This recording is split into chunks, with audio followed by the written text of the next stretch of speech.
Dieu n'est pas dans le grand nombre. Shalom bien-aimés dans le Seigneur. Notre méditation du jour s'intitule « Dieu n'est pas dans le grand nombre ». Nous tirons notre texte dans Matthieu chapitre 7, de versets 13 à 14 qui nous dit ceci. « Entrez par la porte étroite, car large est la porte, spacieux est le chemin qui mène à la perdition, et il y en a beaucoup qui entrent par là. Mais étroite est la porte, resserrez le chemin qui mène à la vie, et il y en a peu qui les trouvent. » Alléluia. Notre verset établit que la présence de la multitude n'est pas synonyme de celle de Dieu.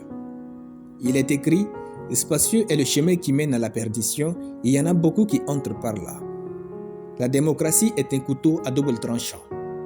En effet, si la multitude a raison, c'est bien. Sinon, c'est chaotique. Qui a décidé d'établir un roi en Israël au lieu de Dieu?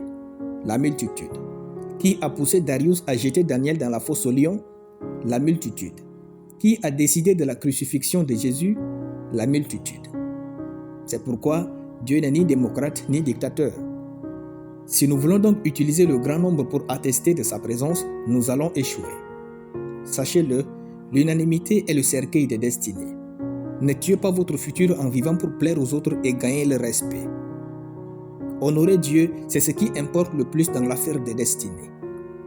Il est souvent très facile pour les affaires de destinée et de succès d'être bêtes en groupe que de l'être seul. Ainsi, nous comprenons que l'unanimité et la multitude ne font pas le succès du type divin. Face aux affaires de la vie et des destinées, Dieu est plus dans l'approbation que dans l'unanimité.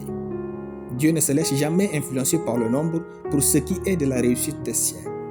N'ayez donc pas peur d'être seul dans votre propre vie. N'ayez pas peur d'être seul avec Dieu.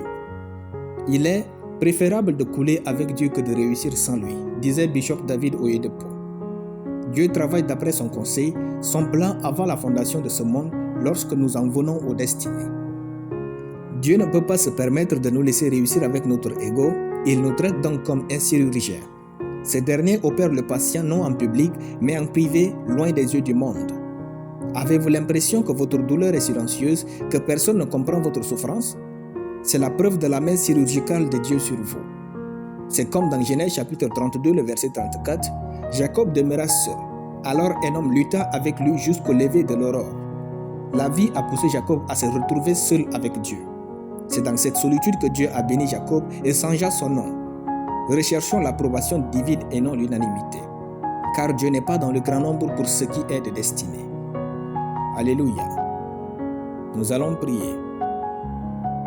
Merci Père pour le fait que ton plan pour moi et mes succès ne dépendent pas de l'opinion des hommes. Je confesse que je vis pour plaire à Dieu et faire du bien au monde au nom de Jésus. Amen. La lecture biblique en une année, Jérémie chapitre 37 à Jérémie chapitre 40. Soyez bénis, c'était le pain du ciel.